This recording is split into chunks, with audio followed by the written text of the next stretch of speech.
Merci par avance de vous abonner à ce podcast si vous l'aimez, ça m'aide beaucoup pour sa création.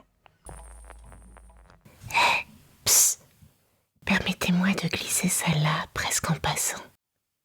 L'homme a souvent fait de l'animal un outil pour ne pas avoir à affronter sa propre vulnérabilité. Et il a appelé cela civilisation. Bienvenue dans Anima Terrae, murmure du vivant.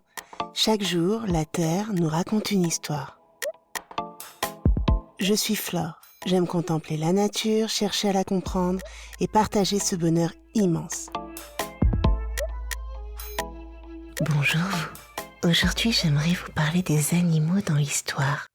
Lorsque l'on observe la place accordée aux vivants, on comprend rarement quelque chose sur les animaux eux-mêmes, mais beaucoup plus sur ceux qui les utilisent, les déplacent ou les mettent en scène.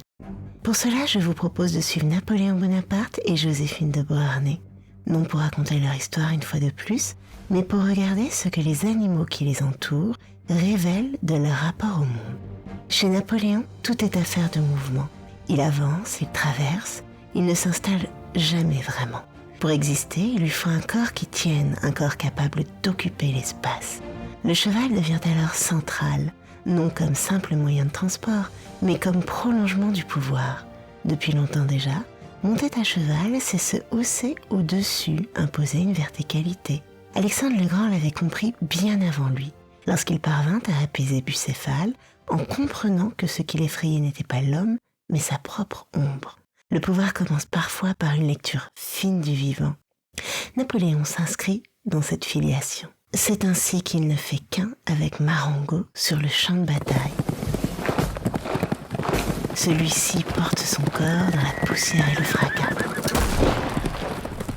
Il soutient un homme que l'on imagine invincible alors même que son corps souffre, car Napoléon est souvent malade. Ses médecins évoquent des crises hémorroïdaires sévères, parfois incapacitantes, rendant la position assise douloureuse, presque impossible. La douleur est là, mais elle ne doit pas se voir. Le cheval devient alors plus qu'un appui, il maintient la posture et il permet au pouvoir de rester debout. Mais tous les animaux ne servent pas la légende avec la même docilité.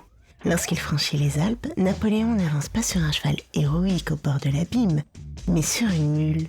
Un animal sûr, sobre et obstiné. Cette réalité-là ne sera pas montrée, elle sera repeinte. La mule disparaît du récit parce que le pouvoir retient moins ce qui tient que ce qui élève. Il existe pourtant un animal qui n'a même plus besoin d'avancer pour servir le pouvoir, l'aigle.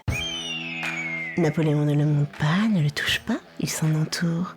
L'aigle plane, voit sans être vu, frappe de haut.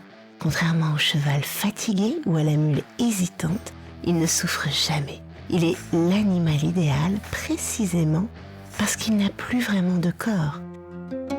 En Égypte, à partir de 1798, Napoléon découvre aussi les dromadaires, des animaux parfaitement adaptés à la chaleur, au manque d'eau, aux longues distances. Ils sont enrôlés pour servir une conquête qui n'est pas la leur. À son retour en France, certains sont importés dans les Landes pour tenter de fixer les sols sablonneux et assainir les marécages. Le même animal sert alors à deux entreprises humaines distinctes. Le vivant devient une solution technique. Avec Joséphine, le rapport au vivant change de rythme. À la Malmaison, on observe, on collectionne, on cultive. Des plantes rares arrivent de loin, les jardins s'organisent, le vivant est moins mobilisé que présenté. Aimé sans doute, mais encore tenu à distance, contenu dans un décor. Les récits évoquent aussi la présence d'un orang-outan. Sa proximité avec l'humain intrigue, son regard trouble. Mais il faut le dire, la météo de Rueil-Malmaison n'a jamais vraiment rivalisé avec celle de Bornéo. L'animal ne s'acclimate pas, non par caprice, mais parce que ses besoins fondamentaux ne sont pas entendus. Ce n'est pas tant la cruauté qui apparaît ici que l'angle mort d'une époque. Le vivant est regardé, déplacé, exposé, rarement écouté. Cette attitude n'est au fond pas si surprenante. Quelques décennies plus tard, à la fin du XIXe siècle, il deviendra naturel d'exhiber des êtres humains eux-mêmes, notamment en Europe dans des expositions dites ethnographiques. À Paris, au jardin d'acclimatation, à partir de 1877, des hommes, des femmes et des enfants se remontraient comme des curiosités venues d'ailleurs. Les os humains ne sont pas contemporains de Joséphine, mais le regard qui les rend possibles est déjà là, observé sans préserver, montré sans se demander ce que cela coûte à celui qui est regardé.